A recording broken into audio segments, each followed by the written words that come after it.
Hello, everyone. Welcome back to the Rulebook Room. I'm Har.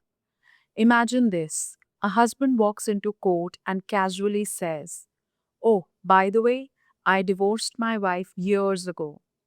No notice, no proof, no process. And the court says, "Okay, sounds absurd, right?" Well, that's exactly the kind of legal chaos the Supreme Court had to fix in Shamimara versus State of UP, a landmark case that reshaped how talaq is understood in Indian law. Let's break it down simply. Shamimara was the wife and Abrar Ahmad was the husband. They got married in 1968 under Muslim personal law. They had four sons.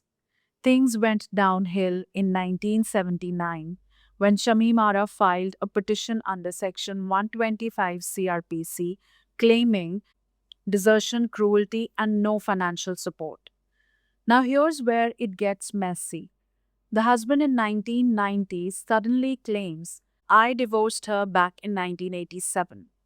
No details, no evidence, just a statement. Later in court, he says he gave triple talaq in front of some people, but he never told her. And since then, he paid zero maintenance. Family Court in 1993 accepts this vague divorce story, denies maintenance to Shamimara, says you're already divorced. High Court admits divorce wasn't communicated earlier, but says divorce becomes effective when wife reads it in the written statement 1990.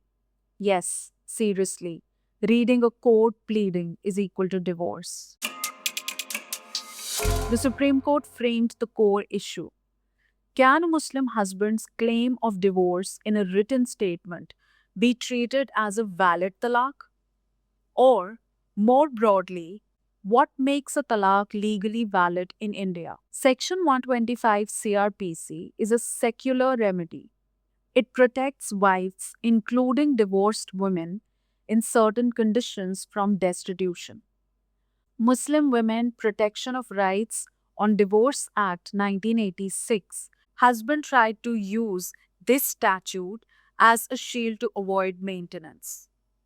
The court indirectly relies on Article 14, which deals with equality before law, Article 15, Clause 3, which deals with special protection for women, and Article 21, which deals with dignity and livelihood.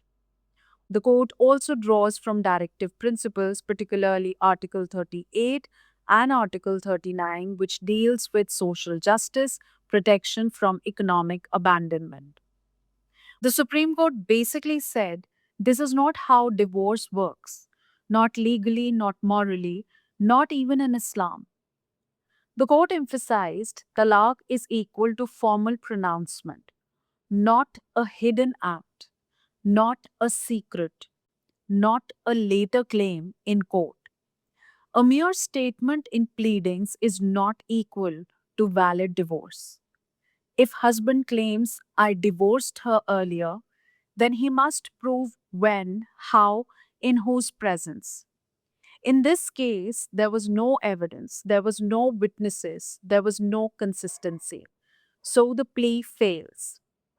Drawing from Quranic principles and prior judgments, divorce is not arbitrary power. It must be based on valid reasons. This is huge.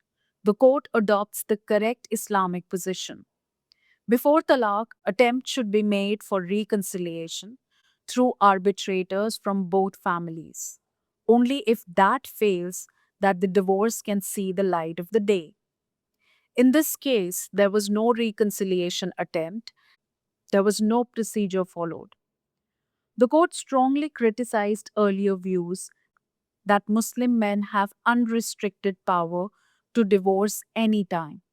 Instead, it says that interpretation is distorted and unjust. The court reads law purposively, not mechanically. Borrowing from earlier cases like Bai Tahira versus Ali Hussein, it emphasizes law must protect abandoned wives, economically vulnerable women. What was eventually held in the present case was that a mere plea of divorce in written statement does not constitute valid talaq. For a valid talaq, first, it must be pronounced. Second, it must be for a reasonable cause. Third, it must be preceded by reconciliation efforts. If these are not proved, marriage continues. Husband remains liable for maintenance. Let's also pause here and try to understand that the judgment was also dealing with a particular word, pronouncement, which was doing a lot of heavy lifting. The Supreme Court in Shamim Ara versus State of UP did something very deliberate. It defined it, not casually, not loosely. It said to pronounce means to formally declare, to utter clearly, to articulate with intention. Now, why does that matter? Because the husband's entire case was basically, I said it somewhere, sometime, trust me. And the court responds, that is not pronouncement, that's an afterthought. According to the court, pronouncement must be clear, intentional, proven. It cannot be hidden, vague, retrospective. I did it years ago, or rediscovered accidentally in a legal document. The written statement in court is not a talaq. It's just a defense strategy, not a marital dissolution. This interpretation does two big things. First, shifts talaq from private whims to public act. Second, makes it subject to proof and accountability. In other words, divorce is no longer something a husband can claim. It's something he must demonstrate. Think of it like this. You can't say, oh, I resigned from my job 3 years ago. I just never told anyone. That's not resignation. Same logic. Uncommunicated, unproven talaq is equal to no talaq. So after Shamimara, talaq is not a secret thought, not a legal trick. It is a serious, provable declaration. From a jurisprudential insight, this case is a gold mine for theory. First, from formalism to social justice. The earlier approach was mechanical application of personal law. Now, purposive interpretation, law aligned with constitutional morality. Second, harmonization of personal law plus fundamental rights. The court subtly ensures that personal law is not above constitution. Instead, it interpreted in line with dignity, fairness, and gender justice.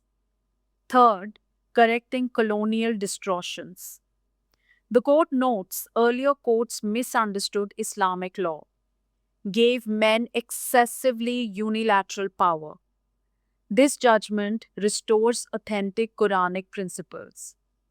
Fourth, foundation for future cases. This case laid groundwork for later challenge to triple talaq in Shaira Bano versus Union of India. What was the final outcome of this case? Supreme Court had allowed the appeal. It held no valid divorce took place, husband still legally married, and must continue paying maintenance. So, what did this case really do? It didn't just decide maintenance, it asked a deeper question. Can law allow power without accountability? And the court answered no, not even under personal law, because marriage can be a contract, but divorce cannot be a casual declaration. That's all for today's episode. See you next time. Until then, bye.